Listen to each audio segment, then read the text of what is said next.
In this video, we are going to talk about hedging the delta. So we're going to formally define the delta to be the rate of change of the option price with respect to the underlying asset. If we look at the price of a call option, this is the slope of that line. Delta, as the change of value due to a change in the underlying asset price, the unit of measure is the same units of the underlying asset. So we quote delta as a number of units of the asset. Mathematically, delta is the first derivative of the option price with respect to spot. Delta of the call is n of d1, where n is the cumulative normal function, and d1 is given in the Black-Scholes-Merton formulas, and delta of a put is n of d1 minus 1. Now, delta of a put is equal to delta of a call minus 1. That's put-call parity, right? The delta of a call minus the delta of a put is the delta of being long a forward contract, which is simply 1. Now, the delta of a call option looks as follows. We can see off to the left that where the spot level is 50, this is an option with a strike of 100. When the spot level is 50, that option is way out of the money, and the option is worthless, and small changes in the spot level, from 50 to 51, say, doesn't make a difference to the price of the option is still worthless, and so the delta of that option is 0. Way off to the right, we can see that the delta of the option is 1, or approximately 1. So a call option that's way in the money behaves just like the asset itself, or just like the stock. Delta of a put option looks a little bit different. Well, it looks pretty much the same, but it's at a different place. So the delta of a put option, if we look off to the left, this means the put is way in the money.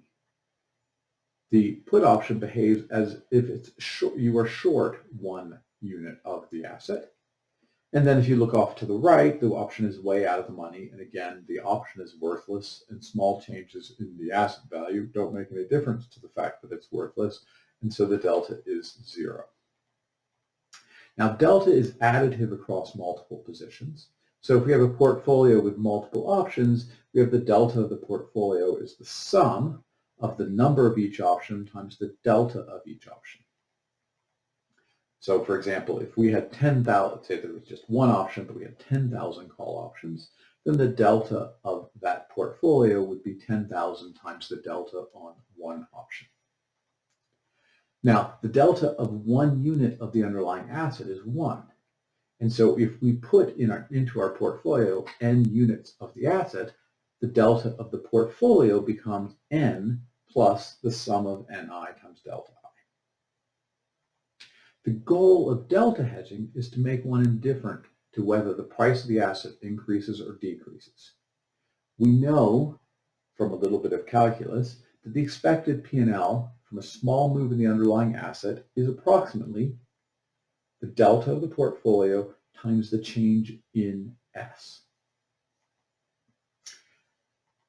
We want to make that delta of the P&L to be as small as possible. We'd like the P&L to we'd like the expected P&L to be 0. The way we can do that for a small change in S is to make the delta on the portfolio be 0.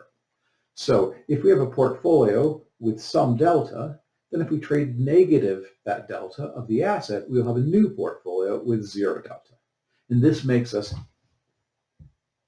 expect to neither make nor lose money when the market moves.